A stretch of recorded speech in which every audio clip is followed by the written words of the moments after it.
kaleessa Oromoon waan inaayatu jechuudha. Ka akka keetiitti jira, ka akka kiyyaatti jira. Maaliif Oromoon kaleessa ministeera jechuudha. Hidhataa gandaatii miti bulchaa hidhataa gandaatii miti bulchaa gandaatii miti bulchaa godinaati Oromoon. Amma gara galaniiti Hacaaluu Chaappaan jalaadhaaniiti jedhaa jiran Hacaaluu Chaappaan jalaadhaani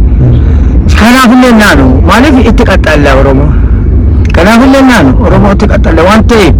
xilata kan aniifati garaatiru an dubbatu hin deebu ka akka keetiitti waan na duuba jiruuf waan ilaalaa ka akka keetii waan na duuba jiru maaliif wannan na cannaqaara beekte wallahi jechuun jechatu narra dhayeeti na cannaqaara xiliyaanni kan kee gooddi awaadee gadi qaataa wadhaansa jirraa buunne gadi xiliyaanni kan kee awaadee kana gadi qaataa wadhaansa jirraa maal jedha buunne gadi ka barsiisaan barsiisuun shooki farsoon meeqa galee jooki xiliyaata kee dhayuu jedha dhoggisi himamu namitta yooki sigale kabarsiisan barsiisu irra galu kabarsiisan barsiisuun shooki farsoon meeqa galee jooki xiliyaata kee dhayuu jedha dhoggisi himamu namitta yooki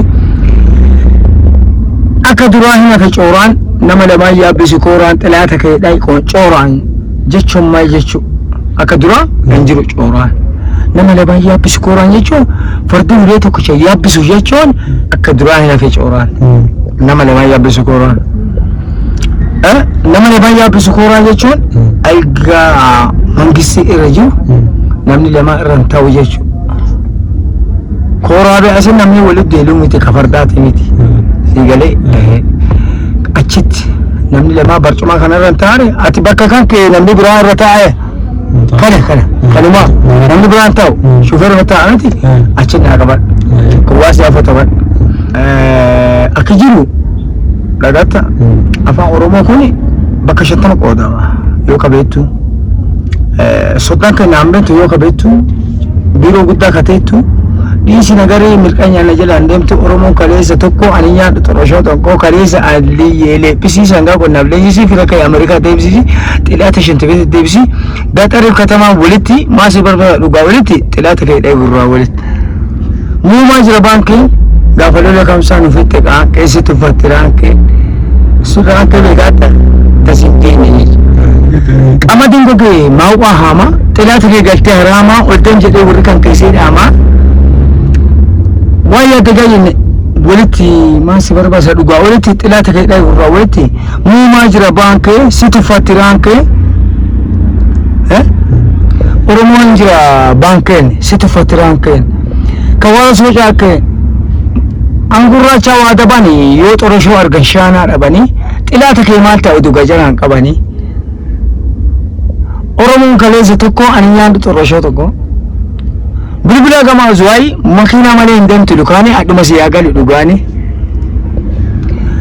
ani fata garaatiru balleessan na bira hin jiru xiliyaata kee gajarraa jiru godinyaa kasi baana jiru warri kan kee roobee jiran narra qaapixilaa warri kan kee beekan nama hilaa maal naan jaatta silaa gaxariif katamaa walitti hin beektaa basaqoon jira meettaa afaan duwwaan afoteetta kaatee gara hojii godinaa deemta kan sirba ajaa'iba sirbuma isaa beekuutu hundaattu nama ceesisa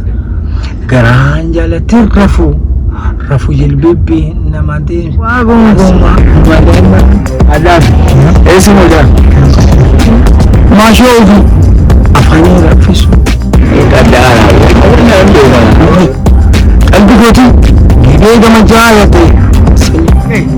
eessaan baanaa warra keen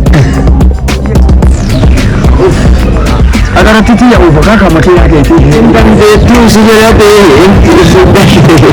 ngalo ulti makafashaa kan kee kawaa jira baanu